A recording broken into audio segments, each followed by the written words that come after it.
And so at some point it made sense for us to stage, when did we hire our next person and which hat am I taking off to be able to hand to somebody else that's going to make this their total responsibility and role. Welcome to The Roots of Success, the premier landscapers podcast that brings you the latest tips and strategies for successful landscape business. I'm Jim Calley, one of the principals and coaches of McFarlin Stanford. Jason New and I started McFarlin Stanford to coach landscape businesses after years in the industry ourselves.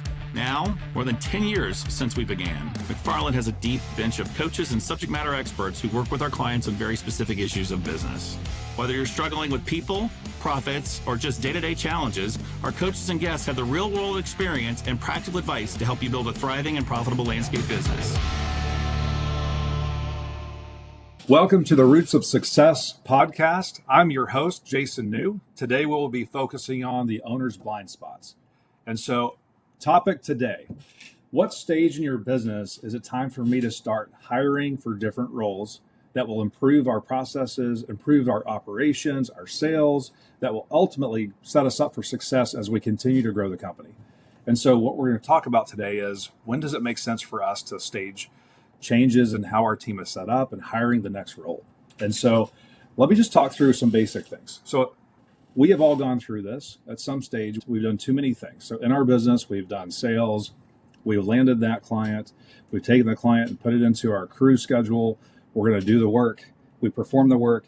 We have to go manage that work, right? So we have gone now from an estimating, proposal, sold it, won it. Now we're project managing something, or we're managing the maintenance of something so that our quality is good. And then we're scheduling and making sure the crew has all the detailed notes they need, and they are finishing the work so that our clients are happy. And then we're getting it to the billing stage and we're sending it out for invoicing and getting this full circle done, right? I'm taking care of a client. And the challenge of that is, when we started at the beginning of our companies, when we were younger and really did not have a lot of volume, we did all of those things. We did every single one of those things. And so at some point it made sense for us to stage, when did we hire our next person and which hat am I taking off to be able to hand to somebody else that's going to make this their total responsibility and role. And so a lot of us start offering the idea of, how do we separate sales, operations, and the financial or office administrative things in our business. Those are the three things that start first. And so we go, okay, how do we set this up? Well, as an owner, we naturally tend to lean into sales, and we get the clients first, so we stay in that role. And we hire someone that helps us potentially manage the work that we're selling. And so we start looking for that first layer of management, which might be in our, who's going to manage the crew schedules and who's going to manage the day-to-day execution of the work that we've sold, which it might be a label of a project manager, account manager, you name it. It does those things for us and helps us produce those things. Then we get into the idea of an office manager who might do some invoicing and billing and keep us organized, answering phones, and doing the things in the office that might get us ahead on the day-to-day tasks that we get behind on administratively. And so all of those things make sense to us. What happens is, as we continue to go to, we've reached 5 million with some of that playbook. We go, that 3 to 5 million stage, we can get there by doing a lot of the basic things, which is getting people in a position to either help you perform the work and manager roles like I've just mentioned, or hiring that first salesperson that's going to help you sell the work. And then we're all going to also manage our own work. And so that's the first layer of decision is, are we going to sell and manage our own work? Are we going to have someone in the design process, proposal process, create the estimate, sell that proposal to a client, win that proposal, and then go help manage that work with the crew to be able to execute the work for the client? And so that layer is really the first one that we consider making a stage change, is separating the sales and that operations role, whether it be construction, whether it be maintenance, whatever service that may be. In your plant healthcare, your irrigation, pest control, you name it, is where do we separate the line of sales versus operations? Okay. And so what we found early on in the business that we were growing here in Dallas is that we had to clarify that fairly early on, because not everybody is equal at doing all of those hats. We had some people that were accelerating in the sales aspect of it and selling great work and being able to propose things and turn things around quickly, but struggled and really delivering the quality and managing the crew for execution and hitting our hours and doing the things that we want to do to be profitable in the work that we've sold. And so you'd see them really lean into the sales side because they were great at it. And you had others who really lacked in sales. They weren't hitting goals that we had in place for them. They weren't making strides with relationships with clients to be able to upsell more work. Whatever that case may be, they weren't really selling as much as we thought they needed to be in the role they were in. But they were excellent at being organized with the crew schedule. They were excellent at being, managing hours and staying on track with what details were needed to be taken care of, what the quality level needed to be, and spent more time with the crew and the operations team, really than developing new client relationships. And so those kinds of things started becoming apparent in the early stages of our business, reaching that 5 million. So going from 5 million to 10 million is really taking that level and dissecting which role makes the most sense for us to start making these changes. And so you start noticing things of companies that are reaching 10 million in sales. They have separated, of course, now service lines, construction teams who design, sell, and estimate would be a role. And a project manager would be another role. And then you would have a field superintendent that would be in charge of the crews to be able to manage the crews. So those are 3 different layers between design, build, sales, where they're doing sales, estimating, and working with client-facing role. Project management, they're working with the forecasting of what plant materials we need, how to fit this in the schedule the right way, what subcontractors are we working with in construction. Are we working with our crew that's going to be at this stage and at some point we'll stop and then we'll have to bring someone else involved? So they work on the rotation, the planning, and the execution of how we're going to do this well with the current team that we're with. Whereas then a field superintendent would be boots on the ground, working with the crews and monitoring efficiency and working with the field quality to make sure we're hitting stride in the way that we're delivering that job, the way that we sold it.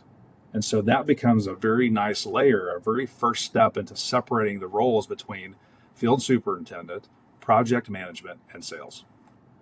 On the maintenance side, what does that look like? What does it look like on the maintenance side when we start making those changes? When we see 5 million going to 10 million, we do see people specialize in sales. We start seeing a business developer that's all they do is focus on new maintenance contracts. And they work on that 12 months out of 12 months a year. So they're developing relationships, they're building a pipeline, they're working with expanding our territory and the services that we offer. And they have developed these relationships over time that give us the opportunity to win new work. And if that is a full-time role for that position, then we see that develop into what we see as more of an operational leader that's working with the team on production. So an operations manager or a production manager in some cases is what it's called, where you have them working and developing the crew that's delivering the work. And so you have delivering the work that is executing the day-to-day maintenance, the delivering of pruning and detailing the work, the hitting our hours efficiently, it's managing our time and our hitting our profitability. And so they work that schedule to where we can deliver the things that we need to on a regular basis, and they're planning ahead and they're operationally sound on how we do our work. That particular operations manager or production manager is so important to us, just as a project manager would on the construction side. The difference might be is now we have this term account manager. Because we've sold the work and delivered the work, we still need the client-facing role to nurture the client communication that needs to happen throughout the year. So the account manager separates from, they're no longer selling new business or new contract work. They are not also delivering the crew schedule and working on the production side to make sure that we're hitting our hours and our overtime and managing those things. They are solely delivering the conversations and communication and the updates that need to happen on a day-to-day basis with our clients on, hey, here's what's happening with your property. Here's what you need to know about what our team is working on. Also, after walking and seeing your property, I see some opportunities to improve the look and feel, or horticulturally, there's some things we need to solve that's not a part of your maintenance program. These are the things that make a difference with having an account manager that's dedicated to client-facing role. And so when we start looking at those things, those are also very independently separated roles. Just like on the construction side, we're doing the same thing on maintenance that help us deliver a better experience for our client base and continue to sell more. And our capacity is that we can continue to handle more. And that's the goal of staging ourselves for growth and sales and operations. Now in finance, it looks completely different. So what does that mean? Does our office manager still able to handle the day-to-day transactions and they've grown with us to 10 million? Well, we find that changes too. Our office manager is administratively strong, but handling a business that's $10 million in sales, we need someone stronger in accounting background. We need someone that has financial training. And so getting someone that's a finance manager or a controller, someone that has a background in helping people manage the way we're spending money, investing money into new equipment, thinking about how we're taking into account the compensation plans for our team members, and does that fit in with our budget, creating a forecast on our next year's sales targets and goals, but the cost of doing business so that we stay profitable. This is the job of somebody that's stronger in finance and accounting, that's going to help us plan for success as our company continues to grow, where that role becomes a dire, important piece into how we do well in running our business. And so these are some roles that start separating themselves very easily and become noticeable in the way that we do things. And so those are some common ones. Now, to get from 10 million to 15 million, making that change, there's some specialty things that tend to come out. So let's talk about some of those things that end up coming out. Now our volume in construction has increased. Our sales and our growth and maintenance has continued to increase as we start looking at what a $15 million company may have that a $10 million company may not have, and that stage looks different. That growth needs some additional roles to help us really deliver a great experience, but we don't have gaps in the way we do things. So some new roles that pop up in that way. One would be on the construction side. We start seeing someone in this project coordinator or this estimator role that comes into play. Someone that helps us administratively keep up with the demand of what's happening on a day-to-day basis with our sales team. So an estimator that's helping us going, hey, we're going to create the finite estimate for these things based on the profitability that we want to have inside the company for our jobs. So our salesperson can go sell. They work with a client, they develop relationships, they continue to move the needle forward with finding new people to put in the pipeline. But we have an estimator that's turning around the administrative side of putting a proposal together and doing that in an efficient manner that gets people in a sales role what they need quickly. That estimator role becomes huge, especially at a volume where you're doing a lot of those things. And it creates consistency. And it becomes a necessary way for you to start working that business. Now at a $15 million business, let's say maybe 10 million of that is construction. You may not have enough, estimating for that to be a full-time role. So they often wear a second hat, which is the purchasing side of things. They take on procurement, where they take on ordering the plants that are needed for the next crew, to do the work, where they take on not only the purchasing of plant material, but the setting up of subcontractors, the coordinating of dig test to make sure that our lines are located before we get to jobs. They work through managing and ordering our hardscape materials or our soils to make sure we have all those materials ready and staged and delivered to the job at the right time. That person, if done well, can do all of those things for a $10 million construction team that will help perform really well and accelerate the efficiency of getting to a job and doing it well without having surprises and the extra costs that come with chasing down things that you don't have. Where then you go into the maintenance side, what does that look like for maintenance? How do we specialize that further? So in specializing, when we go from a 5 million to a 10 million, a 10 million to a $15 million, we start looking at the idea of having leadership level that changes things. So we then now have account managers, right? Production managers. We have individual salespeople that are dedicated to only sales, which might be commercial maintenance. You might need a second one for residential maintenance if you're doing both. So they're dedicated salespeople for that particular service. And we need a leader. It's time to have a division manager that's managing these things and doing it well, giving leadership to how all those pieces tie together. And those pieces that do really well help us have a conversation around our ability to communicate well from sales to production and have new pipeline management coming in all day long, that's where that might change for you. And so I'm going to backtrack a minute. A division manager could be at the same level for construction. What we find is that you don't need a division manager until a much higher volume, because what we see is there's less people involved in a construction team at 10 million than there are at a maintenance team at 10 million. So you will need leadership at a much lower level in maintenance than you will at construction, just to give some insights to when you will need something at certain stages.